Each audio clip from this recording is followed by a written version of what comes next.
Vamos lá, como disse Marcelo Madureira, o 3 em 1 começa quente hoje, a gente não pode abrir de outra maneira. O assunto que mais repercute nessa quarta-feira na imprensa e nas redes sociais é a entrevista de Jair Bolsonaro ao Jornal Nacional na noite de ontem. Por exemplo, um relatório enviado pela XP a investidores afirma que Bolsonaro, aspas, não só sobreviveu, como conseguiu defender pontos do seu programa. Ele foi questionado algumas vezes sobre economia, indagado sobre um possível divórcio com o seu posto Ipiranga, Paulo Guedes, como ele gosta de dizer. O candidato afirmou que ninguém está em casa pensando numa mulher reserva, ou seja, ninguém teria uma esposa reserva, uma mulher reserva. Sobre não ter muito conhecimento na área, disse que Dilma Rousseff entendia de economia e mesmo assim levou o país ao caos. O ponto baixo da entrevista talvez tenha sido na questão da igualdade de salários entre homens e mulheres. Bolsonaro, nesse ponto, tomou um chega pra lá da apresentadora Renata Vasconcelos. E aí, Vera Magalhães, começa contigo. As primeiras análises, Silvio, como era de se esperar, foram muito dentro daquilo que as bolhas ditam, né? Os apoiadores do Jair Bolsonaro passaram imediatamente após o fim da entrevista, principalmente a do Jornal Nacional, mas também a do Jornal das 10, a exaltar o fato dele ter lacrado, ter ido até a Globo e dito verdades na cara dos apresentadores, não se curvado ao formato algo opressor, do qual a gente até já falou aqui, dessas sabatinas do Jornal Nacional. Se a gente ficar atento apenas ao aspecto formal da entrevista, pode-se chegar a essa conclusão eventualmente. Como também há, ainda nesse aspecto, o lado B, né? O momento em que ele, tentando constranger a Renata Vasconcelos, levou essa invertida e aí os detratores do Bolsonaro é que devem ter achado que quem lacrou foi ela. Mas a eleição que está em disputa é uma eleição para a presidência da República. Não é uma eleição de lacre, não é uma eleição de memes nas redes sociais, não é uma eleição de quem é o mais malandro que vai para a TV com uma colinha na mão para enganar. Enganei vocês. Estava escrito Deus, família, Brasil.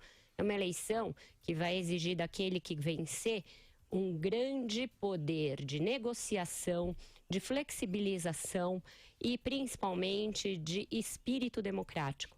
E Jair Bolsonaro não demonstrou nessas entrevistas, assim como não vem demonstrando nas vezes em que é inquirido, grandes pendores para essas três características que são fundamentais a um presidente da República. Quando questionado sobre a sua relação com Paulo Guedes, ele usa uma metáfora bobinha, uma metáfora doméstica, bem à moda do que o Lula costumava fazer quando não tinha resposta para temas importantes.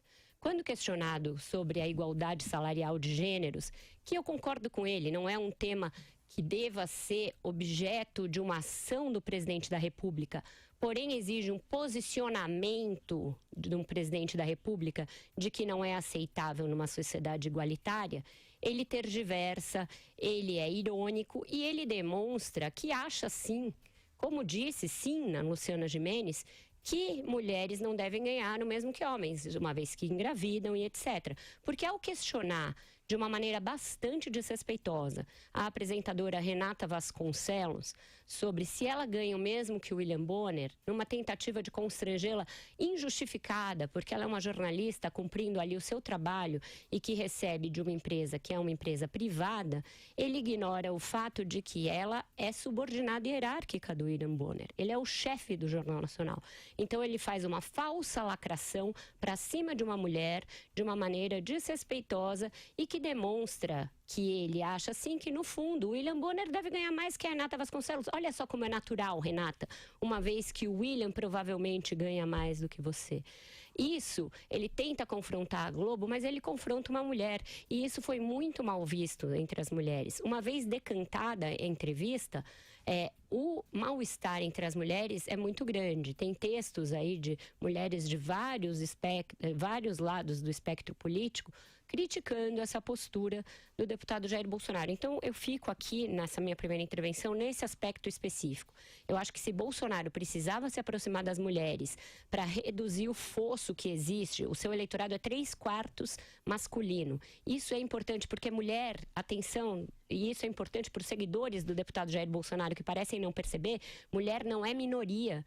Mulher não é gay, mulher não é quilombola, mulher não está na mesma caixinha da forma como o deputado trata as outras minorias. Mulher é maioria do eleitorado e vai decidir essa eleição conforme mostram todas as pesquisas. Então, eu acho que não dá para dizer que ele se desempenhou bem nessas entrevistas, apesar da turma do Lacre ter saído satisfeita, Silvio.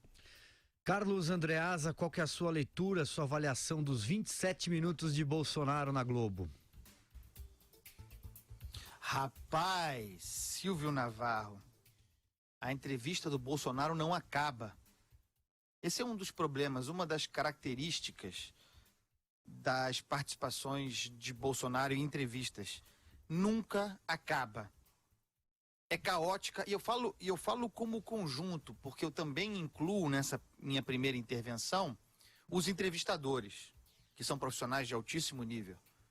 Mas o conjunto da entrevista é caótico, é confuso, é catimbado, é truncado, é uma espécie de convite à dissonância cognitiva. Tenho batido pé nessa expressão, que é, para resumir, um confronto individual nosso, do espectador, entre aquilo que nós pensamos, a rigor, portanto, os nossos preconceitos, ou conceitos formados, aquilo em que acreditamos, aquilo que queremos ver e o que, de fato, se passa diante dos nossos olhos. Ali, a meu ver, se disparou um gatilho de possível dissonância cognitiva. Talvez a gente esteja analisando uma entrevista com premissas inexistentes. Tenho muita dúvida sobre os efeitos, por isso a gente vai mesmo tendo de decantar uma entrevista como aquela, porque do ponto de vista formal, ela é inusitada, ela é exótica. Eu acho pessoalmente que o Bolsonaro esteve péssimo no Jornal Nacional. Escrevi sobre isso. Mas é possível que ele tenha ido bem e mal, ou mal e bem. É uma confusão permanente. Que ele tenha perdido em alguns setores e lucrado em outros, considerando o fato fundamental de que esse tipo de entrevista, falamos aqui ontem, é uma espécie de administração de danos. É difícil se sair bem ali. Mas a minha impressão, confrontando os meus preconceitos, pensando na média do eleitorado, na percepção, porque a palavra para uma entrevista como essa, aliás, para qualquer entrevista em política eleitoral, é percepção. A minha percepção é uma, mas o Bolsonaro não fala para mim. Não é comigo que ele está comunicando. Tem uma questão fundamental aí que e eu vou falar sobre isso detidamente depois, a escolha, a pauta da entrevista. Abre-se um fosso muito grande entre os entrevistadores e o entrevistado para mim. Em determinado momento, o Bolsonaro parece incorporar o Brasil real, o Brasil profundo. E o William Bonner e a Renata Vasconcelos, e poderiam ser quaisquer jornalistas, eles parecem representantes do reino da Dinamarca. E a pauta espelha isso. E a rigor, a pauta quem faz é o Bolsonaro. Esse é um ponto fundamental. O sujeito aparece com 20% das intenções de voto, Silvio. E a impressão que dá é que as pessoas consideram que seja possível que esses 20% decorram da ignorância sobre o que o Bolsonaro pensa, especificamente sobre a pauta de costumes, quando na verdade esses 20% votam no Bolsonaro concordando com as suas ideias ou não considerando que elas sejam ruins o suficiente para que mudem. E no entanto, se permanece mais uma vez numa entrevista importante, tratando dos mesmos temas sobre os quais o Bolsonaro responde há 30 anos. Temas sobre os quais ele é versado. Veja, não estou falando que o jornalista tem que desmontar, desconstruir o entrevistado. Mas todo mundo sabe, o jornalismo tem que prestar esse tipo de serviço. Todo mundo sabe o que o Bolsonaro pensa sobre as questões tratadas ali, fundamentalmente.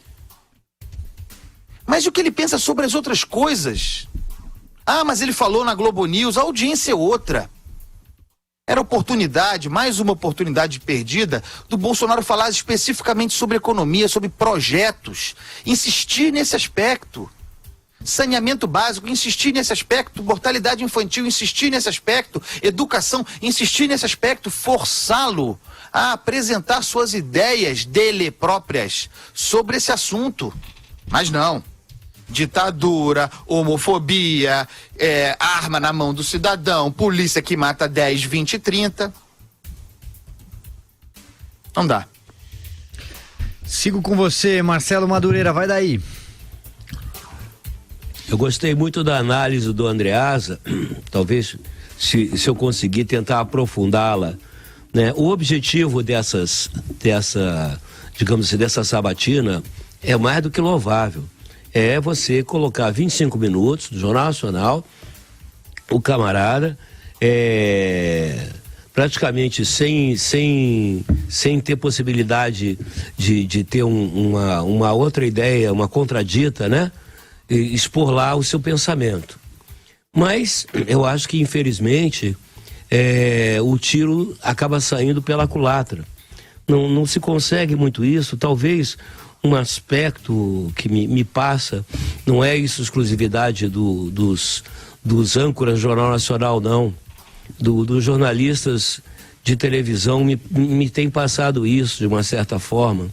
Veja bem, aí é uma crítica, mas não vai nenhuma maldade nessa crítica, uma crítica construtiva. Existe talvez uma certa exagero, uma egolatria, uma vaidade excessiva por força. Os jornalistas querem aparecer mais que o candidato, se estendem demais nas perguntas, né? Intervêm em excesso. O estilo, a Vera até apontou ontem que é o estilo americano, em inglês, de fazer esse tipo de sabatina, que é apertando, eu acho isso muito bom, né? De colocar o cara em contradição, de ver como é que funciona sob pressão, é ótimo. Só que eu acho que o Bonner e a Renata Vasconcelos não fizeram o curso todo, ou cabularam alguma aula, porque chegou momentos ali, principalmente por parte da Renata Vasconcelos, que virou quase um fla-flu, né? Virou quase uma coisa pessoal. Eu acho que um jornalista não pode perder o eixo, não pode perder o sentido do que ele está fazendo ali, com todo respeito. É um excelente profissional, acontece, né? Mas você não pode deixar a soberba, né, ou trazer para o campo pessoal. Mas quem levou para o campo pessoal foi ele. Ele falou do salário dela. Mas caberia ela ignorar. Não, caberia ela responder, porque senão parece que ele encaixou o golpe, né, Madu? Ignorar significaria calar. Ele queria calá-la. E ela respondeu que o salário dela não é da pertinência dele. Olha, Vera, eu acho... Você entende muito mais do riscado que eu. Não é questão de entender, é o meu entendimento. Não, entende. Não, isso não diminui em nada são perspectivas distintas. Exato. Eu entendo o que você quer dizer. Agora, a mim pareceu, assim como o negócio da mão ali, aqueles garranchos na mão, feito num tamanho enorme, aquilo nada mais foi do que um gesto de demagogia e populismo, que isso poderia ter sido mostrado pelos jornalistas, né, enfatizado, porque aquilo ali é um golpe de marqueteiro de quinta categoria, né? De escrever na mão aquilo ali e evidenciar isso, família, Deus, propriedade, Brasil, aquela palhaçada toda. Eu acho que o Bolsonaro, acabou que o Bolsonaro foi mais Bolsonaro do que nunca, né? Agradou os bolsonaristas e não perdeu voto, mas também não ganhou nenhum, né? O empate na casa do adversário geralmente é vitória, né? Conta 2 pontos. Eu acho, o que eu fico assim chateado, Vera, é que, por exemplo, é uma oportunidade única que tem para vocês, o eleitor, melhorar o seu voto, esclarecer seus pontos de vista, como o Andreasa estava falando. Eu queria saber como é que o Bolsonaro vê, por exemplo, o equilíbrio das contas públicas, como é que ele vê a questão das reformas estruturais que o Brasil precisa fazer. Eu queria saber o que ele, entendeu? Pretende fazer concretamente com relação à educação e saúde. Aí fica-se numa espécie de Corinthians e Palmeiras, Flamengo e Fluminense, entendeu? Eu acho, parece que é novela, né? Deve ser bom para a audiência, mas é ruim para o eleitor. É essa que ficou para mim. Não sei o que vocês acham. Eu concordo com vocês dois quanto à pauta, que seria muito mais produtivo questioná-lo sobre questões propositivas, uma vez que, quando minimamente questionado a esse respeito, ele demonstra não ter ideia nenhuma a apresentar sobre questões cruciais, como foi o caso da dívida no debate da Rede TV e mais tarde no debate da Globo News, quando se tratou de questões específicas sobre agrotóxicos, sobre umas tantas questões, ele em todas elas contornou, disse que ainda não tinha se debruçado sobre o assunto, disse que estudaria melhor, esses gatilhos todos que ele tem utilizado. Portanto, eu concordo quanto a esse caráter mais propositivo da pauta que deveria acontecer. Também acho um erro reprisar perguntas já feitas, porque todo mundo assistiu às outras entrevistas, ou mesmo que não tenha assistido, elas foram muito repercutidas e muito pisadas e repisadas. Então, quanto a isso, a gente está de acordo. O meu ponto aqui hoje, para além da análise do papel dos jornalistas, quanto ao papel do candidato, porque ele tem uma exposição que ele não terá ao longo de toda a propaganda eleitoral. Ele teve 25 minutos em rede nacional. Deveria, portanto, aproveitar para também ele querer apresentar uma proposta de Brasil, uma vez que ele tem um programa apresentado. Mas ele foi lá com o firme propósito, ele foi pré-determinado a comprar pelo menos 2 brigas com a Rede Globo. 3, na verdade. Uma quanto ao salário dos apresentadores, os constrangendo. A segunda quanto a uma bizarra imputação de que a Globo, pelo fato de o governo publicar anúncios na Globo, o governo seria o pagante do salário dos jornalistas. Isso, gente, isso é mistificação da mais barata. Todos os veículos de comunicação do Brasil vivem de receita de publicidade. Publicidade privada e também publicidade pública. A publicidade pública é publicada em veículos de grande circulação. E a Rede Globo, goste-se ou não dela, é a emissora de maior audiência do país. É natural que ela tenha verbas públicas, e as verbas públicas provavelmente não correspondem à maioria da verba de publicidade da Rede Globo. É importante que se diga isso para que não se prolifere essa mistificação, essa mentira. Então, quando você cria um ambiente de confronto com a imprensa, você está disposto a falar para os seus e não a falar para o público. Ele levou aquela escrito na mão numa pegadinha, e que os jornalistas caíram de fato, porque aí no Jornal das 10 o Merval Pereira falou: deputado, tem muita gente perguntando o que tem na sua mão. E aí ele pôde fazer a propaganda, mostrar a mãozinha e depois replicar nas suas redes sociais. Então, aproveitando o meio de comunicação do deputado Jair Bolsonaro, eu preparei aqui uma coisinha para ele também, ó. Deputado, governar é coisa séria, não é lacração. Andreasa, eu vou passar a bola para você, só introduzir aqui 2 pontos. O primeiro, a provocação que ele fez à Rede Globo no final, uma carta na manga que ele já tinha usado anteriormente e que ele estava praticamente esperando a pergunta sobre a ditadura para sacar.